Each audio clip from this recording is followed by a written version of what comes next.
Hello student, welcome to my YouTube channel study life. तो student, आज हम पढ़ने वाले हैं जयशंकर प्रसाद के द्वारा रचित बरुणा की कछार कविता। तो इसमें हमारे संलग्न की पहली कविता है।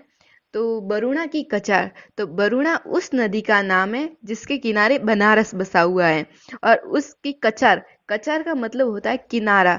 तो उस बरुणा की कछार यानी उसके किनारे का बहुत महत्व है। तो कवि की यह मान्यता है कि भारतीय संस्कृति के प्रतिमान यहाँ पर स्थापित हुए। तो करुणा बरुणा की कछार लहर कृति से अवतरित है, और इसमें कवि संबोधित करते हुए कहते हैं, अरे बरुणा की शांत कछार, तपस्वी के विराग की प्यार।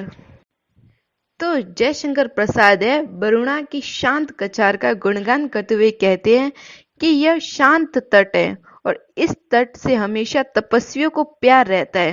वही कहते हैं कि अरे वरुणा, मैं तुम्हें यदि ये कह दूं कि तुम किसी तपस्वी के वैराग्य से होने वाले प्रेम का आभास हो, तो इसमें कोई अतिशयोक्ति नहीं है। जिस प्रकार तपस्वी को अपने वैराग्य से प्रेम हो जाता है, उसी प्रकार तुम्हारे तट पर तपस्या करने वाले तपस्वियों का बोलबाला हमेशा रहता है।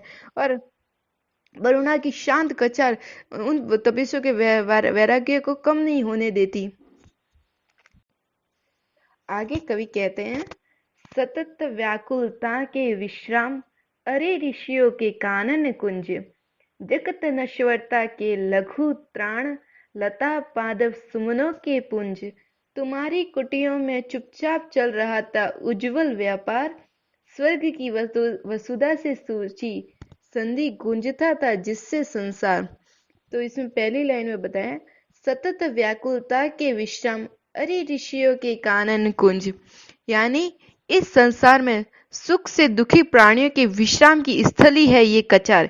यानी सदा से ही तुमने ऋषि को अपने कुंजों में स्थान दिया है, अर्थात निरंतर संसार के तापों से व्याकुल प्राणी का विश्राम तुम्हारे तट पर ही मिला है, और इसी कारण ऋषियों ने अपना आश्रय स्थल इस संघन कुंजों को बनाया है। आगे कवि कहते हैं, जगत नश्वरता के लघु त्राण, लता पादप सुमनों के पुंज।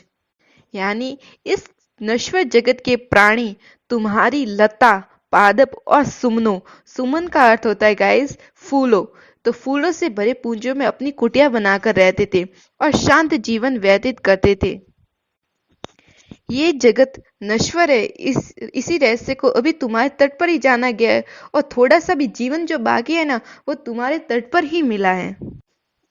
आगे कविता में कहते हैं, तुम्हारी कुटियों में चुपचाप चल रहा था उज्जवल व्यापार, स्वर्ग की वसुधा से सूची संधि गूंजता था जिससे संसार। यानी तुम्हारी कुटिया में जो ऋषि रहते थे, वे उसमें अपने ज्ञान का आदान प्रदान हो रहा था, उनके ऊपर विषय विवेचना हो रही थी, एक दूसरे पर तर्क वितर्क हो रहा था, और ज्ञान परंपरा को आगे बढ़ाने की वकालत हो रही थी। जो ज्ञान की बातें होती थी उसमें विषय क्या होता था, स्वर्ग क्या है और पृथ्वी क्या है। हमारे इस वसुधा वसुधा शब्द का अर्थ है पृथ्वी, और स्वर्ग का अर्थ तो स्वर्ग ही होता है।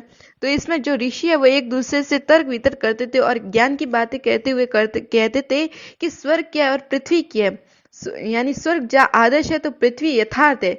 इन दोनों का सुंदर सुंदर जो समावेश हो सकता है उसकी बात वो ऋषि करते थे। इस बात की चर्चा यहाँ के ऋषि मुनि करते रहते थे। अर्थात वरुणा की जो शांत कछार है उसने संसार के लोगों को रास्ता दिखाने का कार्य किया।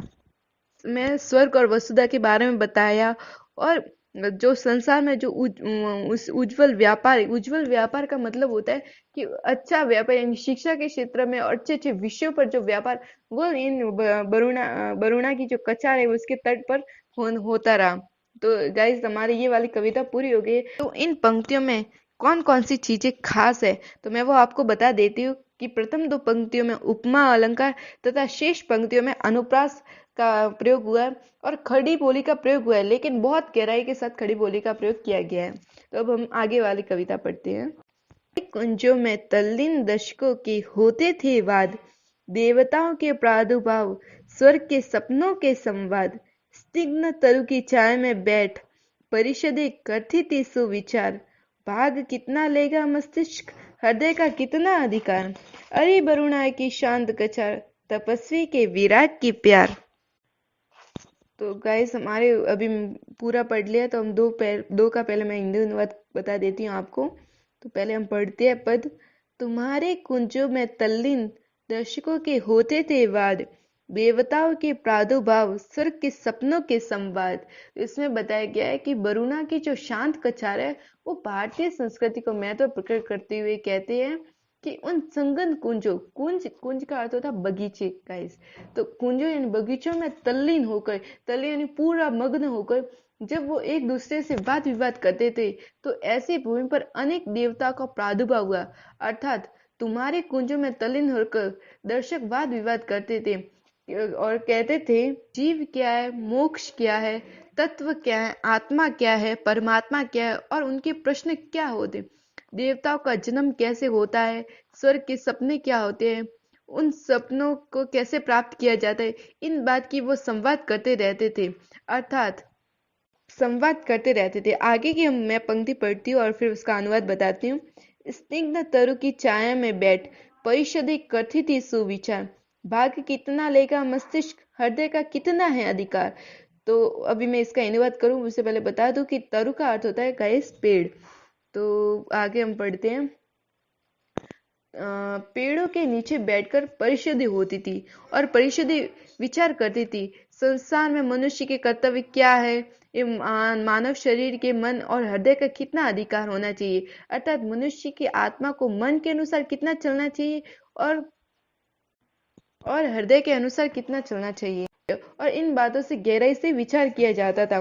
तो अरि करुणा की शान कचार तपस्वियों की वीरा की प्यार। तो इन्हीं करुणा की कचार में वैसे शिक्षा के क्षेत्र में और अन्य क्षेत्र में वाद विवाद होते थे, और करुणा की शांत कचार यानी उनके तट के नीचे बैठकर सभी का मन शांत हो जाता है। तो गाइस अभी हमने दो पद पढ़ लिए, अब आगे वाले हम दूसरे वीडियो में पढ़ेंगे। तो आपको ये वीडियो कैसा लगा इसके बारे में बताएं और इस चैनल को सब्सक्राइब कर दे, क्योंकि अभी सबको पता है कि कॉलेज के एग्जाम आने वाले हैं, तो ये वीडियो आपके लिए बहुत बहुत बहुत हेल्पफुल होंगे। तो जल्दी से जल्दी इस चैनल को सब्सक्राइब कर दीजिए, और जैसे आपको जो चाहिए, कौन सा वीडियो किस टॉपिक पर चाहिए वो भी आप कमेंट करके बताएं। आपको ये वीडियो कैसा लगा ये भी बताएं, और प्लीज़ इस चैनल को सब्सक्राइब कर लीजिए। Thank you so much.